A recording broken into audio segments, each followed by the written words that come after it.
ویسے تو ہمارے نبی کے اوپر لاکھوں کروڑوں سلام، لیکن کیا آپ کو پتہ ہے کہ سب سے زیادہ انہوں نے ہمارے اوپر جو مہربانی کی وہ کون سی تھی؟ ان کی سب سے عظیم مہربانی کیا تھی ہمارے اوپر؟ وہ یہ تھی کہ اللہ تعالیٰ ہمارے گناہوں کی وجہ سے ہمیں فوراً عذاب میں نہیں پکڑتا۔ نہ زمین پھٹتی ہے، نہ آسمان گرتا ہے، نہ ہوا رکتی ہے، نہ پانی خشک ہوتا ہے، اور یہ سب کچھ اس ایک ہستی صلی اللہ علیہ وآلہ وسلم کی دعا کا اثر ہے جو ہم سے بے حد محبت کرتے ہیں۔ اللہ تعالیٰ فرماتا ہے کہ اگر میں ہر گناہ پر لوگوں کو فوراً پکڑ لوں نا تو زمین پر کوئی جاندار باقی نہ رہے، لیکن ہم پھر بھی باقی ہیں۔ کیوں؟ کبھی سوچا آپ نے؟ کیونکہ ہمارے نبی صلی اللہ علیہ وآلہ وسلم نے اللہ سے دعا کی تھی کہ یا اللہ میری امت پر وہ عذاب نہ نازل فرما جو پہلی امتوں پر آیا تھا۔ یاد ہے آپ کو بنی اسرائیل کی جو قوم تھی، اللہ نے ہفتے کے دن حرام کہا تھا کہ شکار حرام ہے، مگر انہوں نے چلاکیاں کی، قانون توڑا، اور نتیجے میں اللہ نے انہیں بندر اور خنزیر بنا دیا تھا۔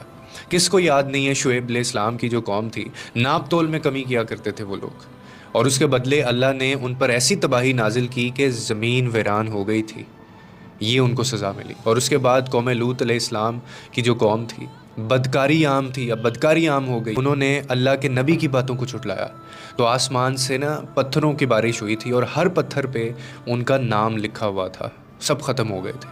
اور اس کے بعد آتی ہے ہم لوگ، ہماری امت آئی، اور ساتھ آئے ہمارے نبی کریم صلی اللہ علیہ وآلہ وسلم محمد رسول اللہ، جنہوں نے فرمایا کہ یا اللہ میری امت کو ویسا عذاب نہ دینا جیسا پہلی قوموں کو دیا۔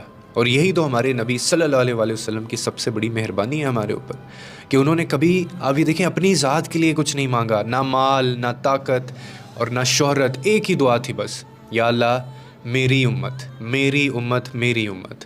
اللہ نے ہمیں نبی کریم صلی اللہ علیہ وسلم کی صورت میں ایک ایسا رہنما دیا جو قیامت کے دن بھی اپنے امتیوں کو تلاش کرے گا، اور جو اس وقت بھی یہ کہیں گے اللہ تعالیٰ سے کہ اے اللہ یہ میرے امتی ہیں، ان کو میرے پاس آنے دے۔